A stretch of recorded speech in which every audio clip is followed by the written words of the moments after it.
Recently, I was a guest on a podcast, and the host asked me a question that really got me thinking. What does it mean to you to infuse compassion? I gave them an answer, but I kept thinking about it long after. And the more I sat with it, the more I realized this is something I want to talk about in a bigger way. So that's what's inspired me to make this video. We're all walking around carrying stories that nobody else can see.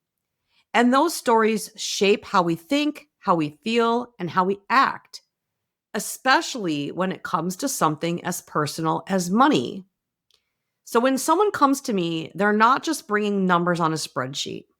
They're bringing a history, beliefs, sometimes a little shame or guilt, sometimes a lot. And all of that is woven into every financial decision they've ever made. When I talk about infusing compassion, here's what I mean. It's showing up for someone without judgment, without assumption, and without rushing them past where they are. It's not about swooping in to fix their situation for them. It's about creating a space where they feel safe enough to be honest about it, where we can lay it all out on the table, the good, the bad, the messy, and look at it together. And here's the thing, it's holding their reality with care while also holding the belief that they're capable of more. Money work isn't just about dollars and cents, it's about emotions. You can have so many emotions around money: shame, fear, guilt. Money can make you happy. Money can make you sad. Money can make you afraid. I've sat with women who have spent years avoiding their bank statements because looking felt like failing. I've also sat with women who have been successful with their bank statements but still feel like they should know more. But here's what I know. Without compassion, the tools don't stick. You can't give someone the perfect budget, the smartest investment plan, because if they still feel judged or unseen, they'll abandon it. For me, compassion in action often sounds like this.